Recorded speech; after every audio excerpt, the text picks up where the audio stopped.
is the world's largest collector car auction house by total sales. They are the preeminent market maker of high-quality collector cars and collections, regardless of size or complexity. By working in partnership with the Sotheby's team and its network of 80 offices in 40 countries, RM Sotheby's has established the largest client network of any collector car auction house in the world. Join the RM Sotheby's family by connecting with one of their car specialists at rmsotheby's.com or contact me directly at gstanley@rmsotheby's.com. LLC TLC is here to save you money on all of your vehicle purchases. LLC TLC will permanently register your classic cars in Montana to avoid any annual renewal fees. As your registered agent, they will handle everything for you so you never have to step foot in Montana. And as a listener of this podcast, LLC TLC is offering 30% off your entire package. Simply go to llctlc.com/classic or mention this podcast when you contact LLC TLC directly. All right, it is 10:04 in the morning. I am in Amish country, and I am headed to D&D Restoration Shop to check out an unrestored car from the 70s with only 9,000 miles. So Mr. Mike Ison is going to be our driver today and our tour guide. So I'm pretty excited about this because this is a rare event where you can not only see an unrestored car, but you can experience it. I see it right now. All right, so I'm pulling in. The car is parked outside here. It's not the FedEx truck. There it is, the Pontiac Trans Am at D&D Classic. All right, this is going to be fun. All right, so I got Mike Ison here in this incredible car. I'm not going to talk about it. He's going to talk about it. So Mike, tell us what we're looking at here. This is a 1977 Pontiac Trans Am with 8,778 or so miles on it. It's a one-owner car. Gentleman's father purchased this for him from Hiddle Pontiac Cadillac in Greenville, Ohio in 1977. And I asked him, how come you only got 8,700 miles on a car you got like this when you were 16? He's like, well, man, I went to college, life got in the way. He brought it to us to get it restored because it had been sitting for a long time. It wasn't running at the time. And I looked the car over and begged him not to restore it. Yeah. Now, I work at a restoration shop. I want a paycheck next week. But this car was too nice of a survivor type car, in my opinion, to restore. So what his plan is to take it to the Trans Am Nationals in Tip City, Ohio this year, get it judged in the Survivor Series, which there's no way he's not going to win. Once we look over this car, you'll see why. That's crazy. It's got all the paperwork in it. I've got the window sticker. I've got the business card of the guy that sold it to him. Every registration from 77. Every registration from new. Yeah. And I was really surprised because he had a customized license plate made for it, that it was still available because it hadn't been plated in 10 or 15 years before he brought it to us. Yeah. That's very cool. So let's do a walk around the car. Sure. And the fun part is we're going to show out some of the factory defects, stuff they did back in the day that we're like, wow, that's crazy that they would do that. So you want to start with the big obvious one, or you want to go over the subtle stuff first? Let's start with the obvious. All right. Look at the Trans Am logo. It's kind of going downhill. Yeah, Trans Am logo is not quite on straight. If you'll see below here, there is some rust that's a concern, but this is all original, and hence why you want to get it judged now, then maybe try to put something to stop that rust from I'm going to try to keep you from doing a full-blown, blown-apart restoration. Yeah. You've got I cataloged this car. I put a flash drive of everything on this car before we did a thing to it. It had all the stencils on the brake drums. It had the part numbers stenciled on the brake shoe adjusters. Yeah. And the whole time we're working on it, I'm just going, oh my God. Oh my God. Yeah. Oh my God. There's a lot of those moments. And so they are replacement tires, but we have the originals with the car. Oh yeah, and look at the factory gaps. Look at the shadow here. Yeah, super tight right here, and it's quite a bit above my finger. And quite a bit below over there. And then here you got, pretty thick up top, but a little tighter at the bottom. And you go around here. Yeah. Oh yeah. I mean, that's not even close. Yeah. Yeah. The gap just here, the factory gaps where it tapers in and pops back out. It's not too bad that way. Right. Got that part straight. Now that's, but you can look over there and see how much higher that fender is. Now tell us about this car. So it's got the 6.6 liter. Is that was the biggest engine of the? Yeah, this is actually a Pontiac engine. It's not an Oldsmobile engine. Yeah. It's got a turbo 400 short tail shaft transmission. And I don't know what the ratio is. It's got the factory posi rear end in it. That I would say works. It does work. Right. If it's wet, you can get it to spin the tires. Other than that, not so much. Now, with the factory tires, it probably would have, but tires are made much better now than they were in 1977. The compounds are different. Yeah, and the other thing, rips up pretty good, but it drives just as good as the day they made it. The only things that aren't working on the car at the moment are the clock and the air conditioning because of the R12 factor I'm having. But I am going to go get that service for him, and I got a guy that can do it for me. He's just been backed up. But everything works. I mean, the air conditioner, the compressor works, everything comes on. The other thing to note is that this has the original, and we'll pop the hood here in a second, and the trunk, and we'll look underneath it, but it has the original exhaust, which desperately needs to be changed out, but it is original. And it's quiet. And it's quiet. And I think you said the brake booster, master cylinder. We replaced the master cylinder and did a service on it. It still has the original belts, hoses, clamps. The engine's basically untouched. Yeah. All it's been is service through its whole life. And actually the air cleaner we probably didn't really need to replace because they replaced it and it just sat. It hasn't even ran. Yeah. But in for a penny, in for a pound while I'm doing a service. Sure. Actually, the air cleaner hadn't been replaced. It was the original GM air filter on it. And I think somebody saw it laying around and threw it away, but I did have the original air filter. Every part I took off, I kept. We replaced the master cylinder and rear wheel cylinders. Those are the original brake pads that came on from the factory. Original brake pads, wow. All right, well, let's look at some of the defects here. So I'll go back on the other side in a second, but these are quite a bit discolored just from the sun or many years of sitting because it's not the same material. But I thought this was hilarious. The paint here, the original paint is dripping significantly, you know, from the factory. So that's one of those factory things that people don't replicate, right? One of the things that I can't show you is over here.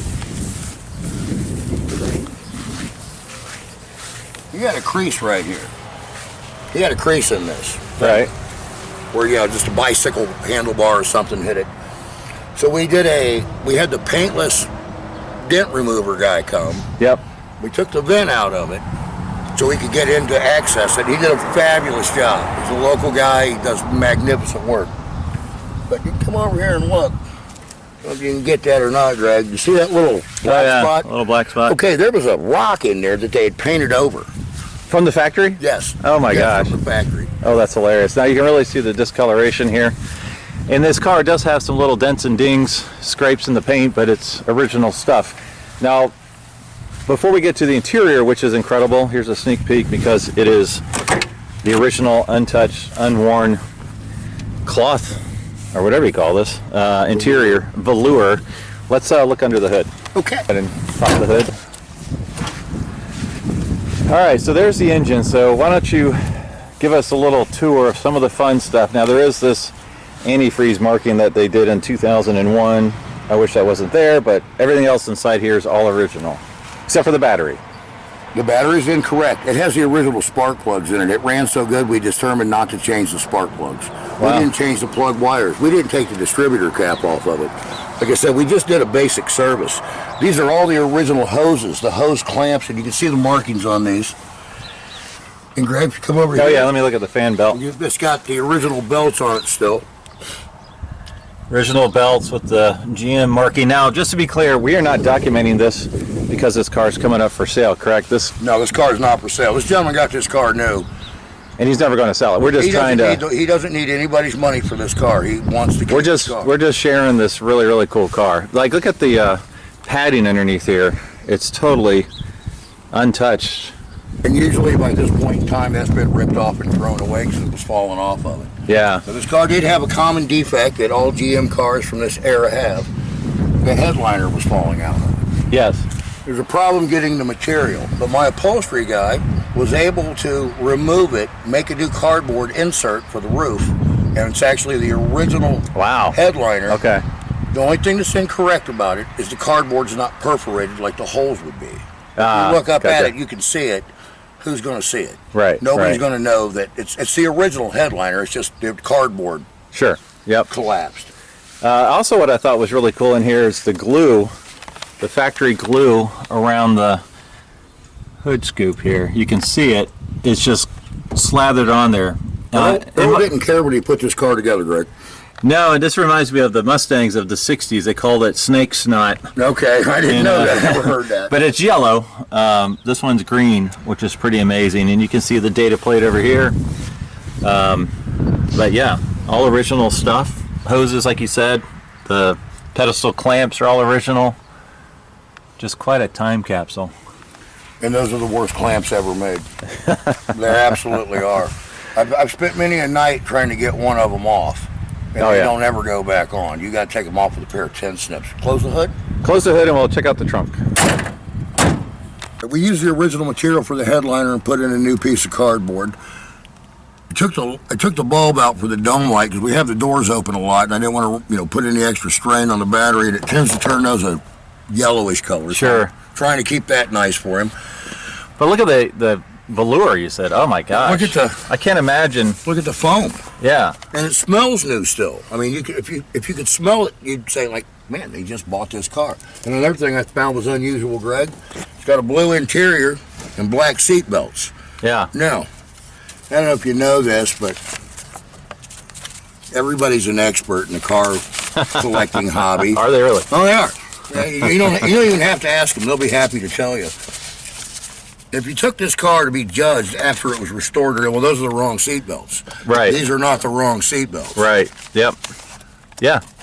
And you wouldn't know that unless it's a totally unrestored car. That's right. Otherwise, you'd figure it wasn't correct. Well, I would correct. think this was wrong if I saw it. Those aren't supposed to be blue. See, we all don't know everything. We're not as smart as we like to think we are sometimes.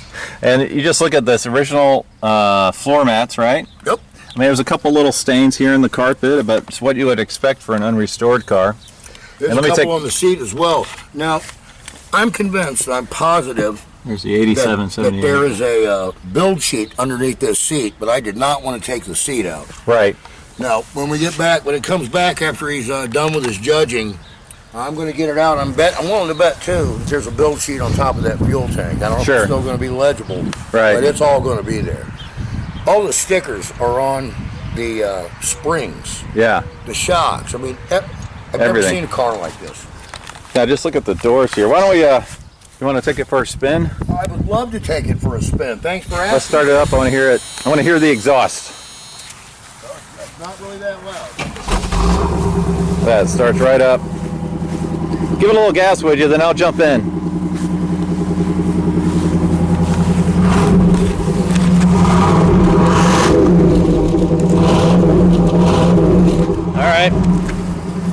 All right, let's go for a little ride here.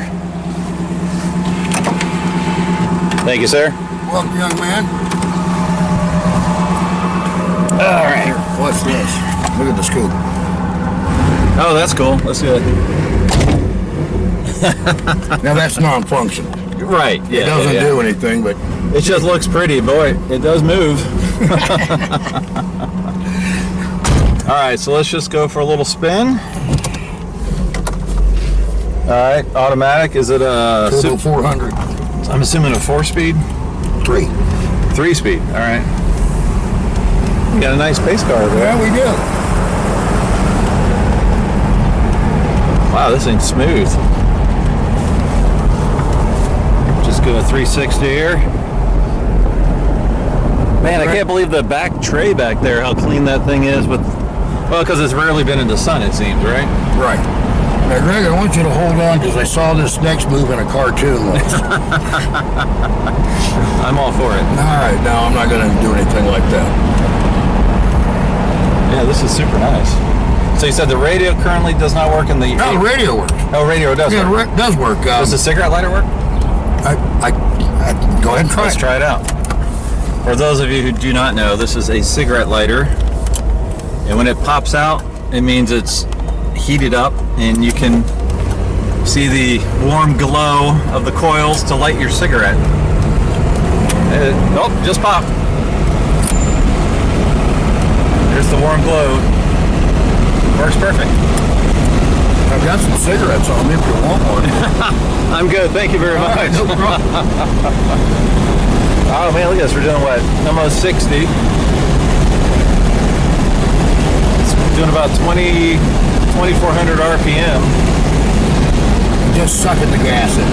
Just sucking the gas. Just You can sucking feel the it. gas. No, I'm just telling you, I know how these cars are. If this thing gets 10 or 11 miles a gallon, we're gonna be lucky.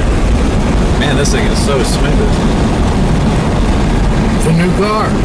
Got the original everything.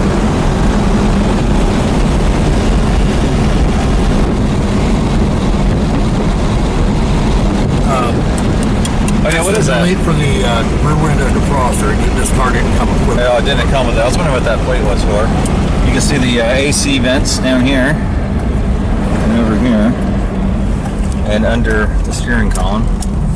Man, this thing is amazing.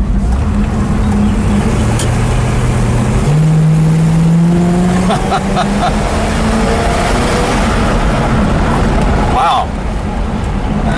I don't have the exhaust mic'd up, unfortunately.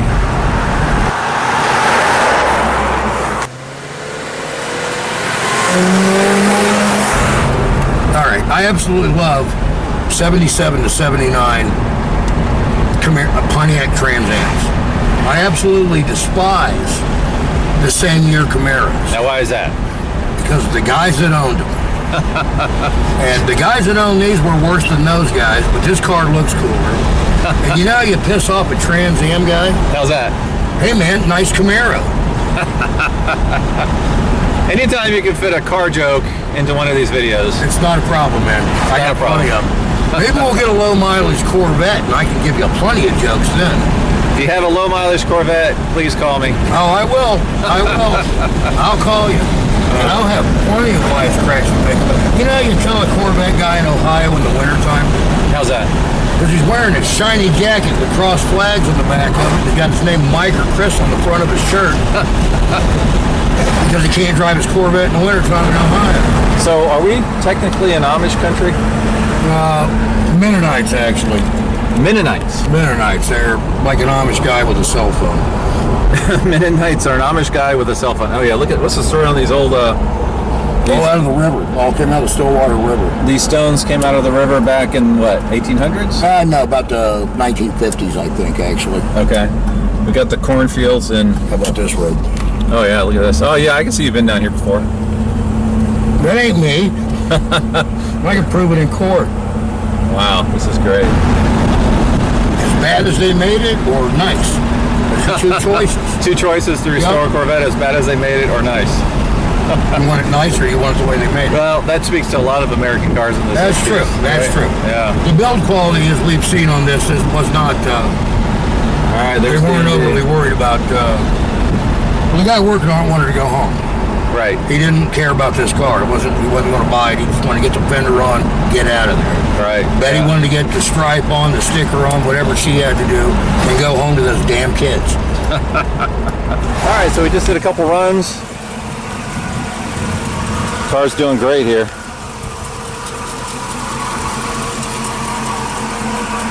Great job, Mike. Good job yourself there, Greg. You get it right, big boy?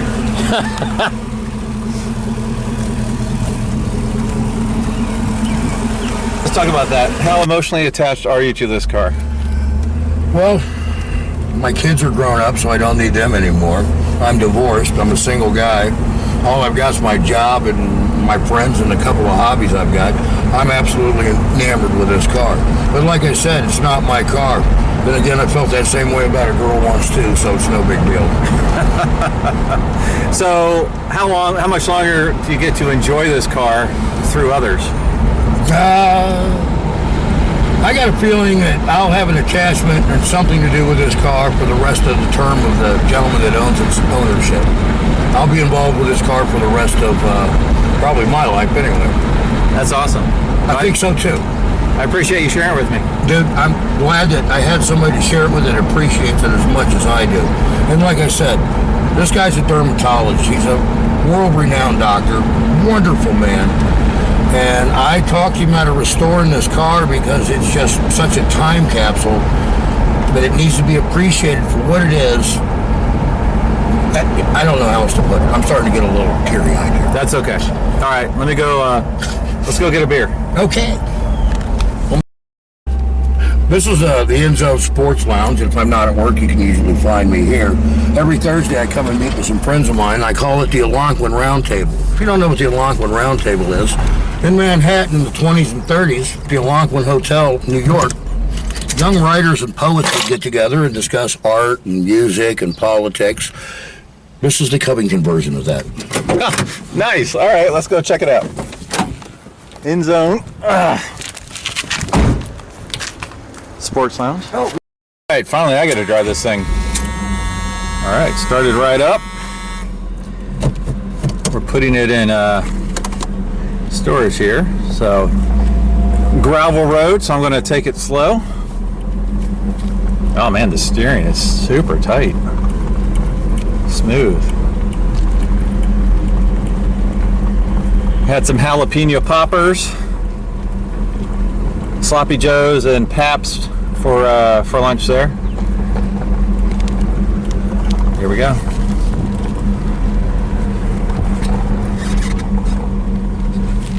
All right.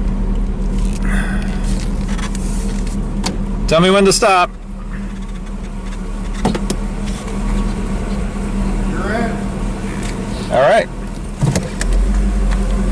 All right, that's it.